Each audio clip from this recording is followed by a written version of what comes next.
You know, there are some games that stay with you forever, not because they had the best graphics, not because they sold millions of copies, but because they remind you of being a kid. The second I loaded up Armed Frame, I got hit with a feeling I haven't had in over 25 years, for a split second. I wasn't sitting at my PC anymore. I was 10 years old again, sitting on my parents' couch with a PS2 controller in my hands, loading up Armored Core 2, another age. That game was my whole world. I'd spend hours after school doing missions, earning credits, buying parts, messing up my builds, selling them again, and trying something completely different. Some days I'd barely even play missions because I was too busy in the garage trying to build the coolest mech I could imagine. Back then, there wasn't YouTube telling you what the best build was. There weren't guides showing hidden parts. You learned everything yourself. Every weapon unlock felt exciting. Every new part felt like Christmas. And honestly, I never thought another game would make me feel like that again. Then I played Armed Frame. The very first thing that grabbed me was the garage. If you grew up playing classic Armored Core, you'll know exactly what I mean. You don't just jump into the next mission, you start tinkering. Maybe these legs would work better. Maybe I should swap the core. Maybe I need heavier arms so I can carry that cannon. 20 minutes later, you've completely rebuilt your mech. That's exactly what happened to me here. The customization already feels really good. You've got different heads, different bodies, different arms, different weapons, different shoulder equipment, and of course, different leg types, tank tracks, hover legs, spider-style legs, standard bipeds, reverse joint-style legs. Each one completely changes how your mech handles. That's something I've always loved about these games. Your mech isn't just cosmetic, it actually feels different to play. Now, can we talk about the tank tracks for a second, because whoever made this game absolutely loves tank builds. These things are insane. Every time I thought I'll try a lightweight build, 5 minutes later I'd be right back on the tank tracks. They're just so much fun. You're not dancing around enemy fire, you're becoming the enemy's biggest problem. You just roll forward with enough firepower to flatten everything in front of you. You genuinely feel like an unstoppable war machine. Are they a little stronger than the other leg types? Probably. Do I care? Absolutely not. They're ridiculously fun. One thing I really appreciated was the mission design.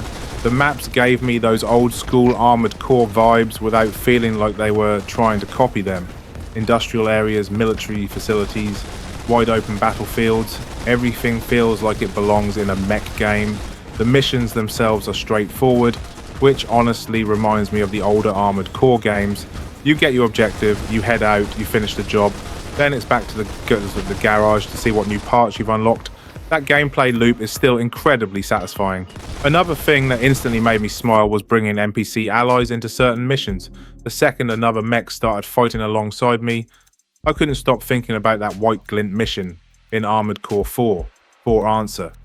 If you've played it, you know exactly what I'm talking about. Having another mech fighting with you just makes battles feel so much bigger. It's one of those little details that immediately brought back old memories. Right now, this is still a playtest, so don't expect hundreds of hours of content just yet. At the moment, there are around 5 missions and around 5 arena battles. That's enough to get a really good idea of where the game is heading. The arena especially scratched that old school itch. Pick your opponent, fight, win, unlock new gear, go back to the garage, build something even crazier, repeat. I probably spent way longer in the arena than I should have. Something I really like is that Armed Frame doesn't feel like it's trying to be the next massive AAA game. It feels like it's trying to capture what made those older mech games so addictive, building, experimenting, unlocking parts, trying weird builds just to see if they work. Sometimes they do, sometimes they're terrible. But figuring that out yourself is half the fun. Now, obviously, this is a playtest, and there's definitely room to grow. If I could add anything, it'd be voice acting, mission briefings, arena introductions, mission success dialogue. Little things like that would add so much personality to the game. And of course, more missions, more arena fights, more parts, more enemies. Basically, just more of everything, because the gameplay foundation is already really solid.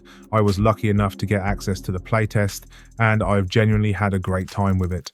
The biggest compliment I can give Armed Frame is this. It didn't just remind me of Armored Core, it reminded me of how Armored Core made me feel.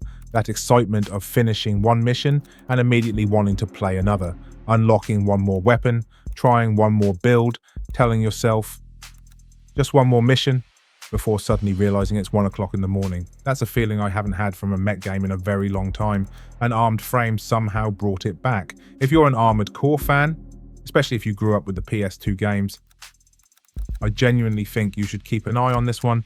I'll leave the Steam page down in the description if you want to wishlist it.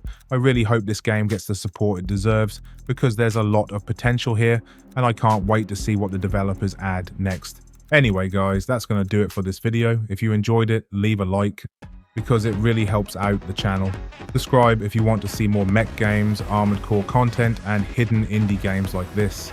And let me know in the comments, what was your very first Armored Core game? I'd love to hear your stories. Thanks so much for watching. Take care, and I'll see you all in the next one.